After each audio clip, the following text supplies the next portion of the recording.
What's up guys, YST here and welcome back to another Raid Shadow Legends video. Hope everyone's having an amazing day.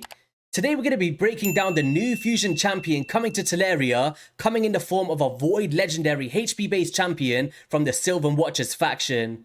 Now it does look like he's going to be a specialist for the Phantom Shogun's Grove, the Demon Door clan boss, some niche PvP usage as well, and just general PvE progression. And it's actually going to be a different kind of fusion that you might be used to, like the fragments or the traditional styles. It's actually going to be a hybrid fusion. Now, for anybody that's not aware of how this is going to be run, I believe that the last one that we had was Lolafaru, and then before that was Underpriest Brogni. And just so I don't get this wrong, it's going to make sure that I'm reading out properly. The note that this format of fusion will be a little bit different to what we're already familiar to. But as usual, you'll need to fuse the legendary champion from epic champions, so nothing's changed there. But you will need to summon the epic champions from getting them from fragments. So from the events and the tournaments, you'll be gaining all of the fragments to create the epics, and then you'll be turning those epics into the legendary champion to get Emic Trunkheart, which is the name of this dude. And aesthetic-wise, looks really cool, but you guys let me know what you feel about this style of fusion. If you're a fan of it, do you feel like they was the hardest ones in the past? And, you know, everyone has different preferences, right? And also, the dates for this fusion to start is going to be August 3rd on the Thursday, so it's just around the corner in about a week or so from now. Before we even get to the kit, I hope everyone's keeping well, by the way. I haven't been on the channel as much lately, my apologies. I've just been taking a little bit of a break, but we're back in full effect now. And I had my daughter's birthday yesterday, so we celebrated in Alton Towers and, you know, just spending some time with the family. So let's just go straight into the kit. So starting off with the Earthroot Tendril, he attacks one enemy and increases the value of all shield buffs on this champion by 25%. Also increases the value of shield buffs on the ally with the lowest HP by 25%. Now I believe that the last champion that can do this kind of effect in terms of amplifying shields, if I just take this off real quick, would be Underpriest Brogni, right?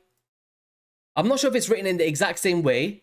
So, is it this one? Increases the value of the shield buffs, yes. But the only difference is it's not an AoE potential, which is unfortunate. But it's really cool to see some more coming into fruition to extend the value of a shield buff, right?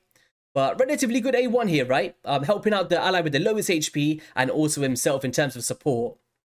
On the A2, Divine Quake attacks all enemies and places a shield buff on all allies equal to 30% of this champion's max HP for 2 turns, and then will decrease the cooldown of all ally skills except this champion by 1 turn. Now, this is going to be good for like the Scarab King maybe, or just PvP stuff or PvE in general, just for some protection.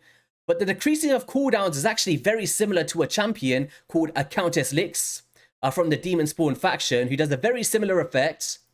So if we head into here, anyone that has her, she was actually a previous fusion, right? Correct me if I'm wrong. I think from the Valentines, or was that Astralon? And then she was the pairing. I think that's how it went. But she decreases the cooldowns of all allies except its champions by 1 turn. Basically just getting your champions in a rhythm of getting their skills a lot more efficiently. So a relatively good A2 here to coincide with that shield buff. And I believe also Painkeeper, right? A very similar effect. Yeah, decreases the cooldowns of all ally skills by 1 turn.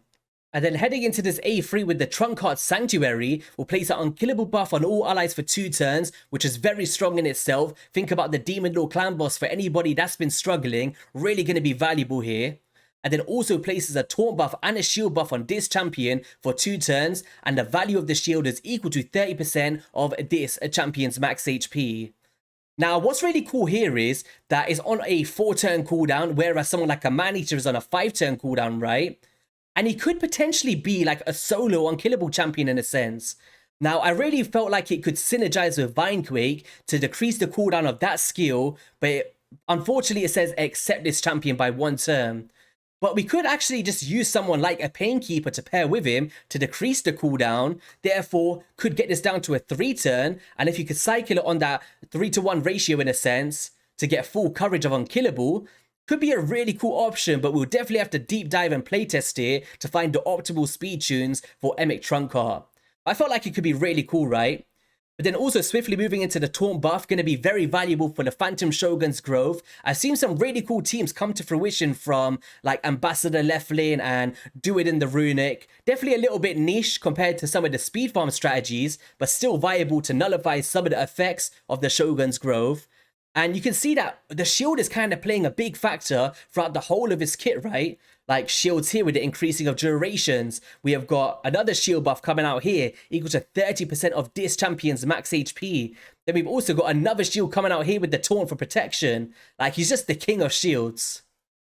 But what's really cool is it actually has an effect from having the shields with the Entanglement passive, because when he's attacked while under a shield buff, has a 75% chance once booked of increasing the cooldown of a random skill on the attacker for 2 turns. Now, this can be nasty for those stalled defense teams, right? And if you think about consistently locking them out on a 0-turn cooldown, by the way, just reducing those cooldowns every single time could be a nasty time for your opponents.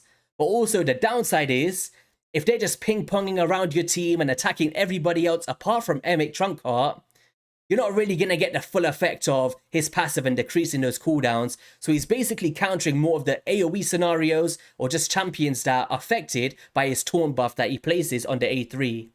So it could have some really niche effects, and I would love to see how many of you guys use him in the arena in the future. And this occurs once per attack as well. So if somebody's going through with like multi-hitters, one that would stand out to me would be a crew traxer, right? Think about reducing the cooldowns or whatever that may be. Even though that it doesn't really matter on crew traxer with their cooldowns, but I hope you guys get what I mean. Whenever an ally's HP drops below 20%, increases the damage dealt by the ally by 20%, so amplifying their damage when they're mitigated and just manipulating skill cooldowns with this passive on a 0-turn cooldown. Also, because he's based on HP, he's got HP in all battles by 30%, which can be used universally in any content in the game. But overall, does he kind of fit the paper in the ways that Raid expressed to us how he's going to be valuable?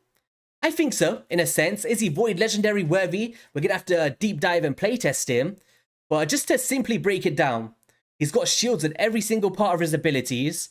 He's got Taunt buffs that coincide with shields for protection to counter the Phantom Shogun's growth, which is like the new dungeon that's come to the game. We have got AoE shields as well, 30% of his max HP. We're decreasing the cooldowns of ally skills very similar to Counter Slicks and Painkeepers. And we've also got an Unkillable option for the Demon Door Clan Boss.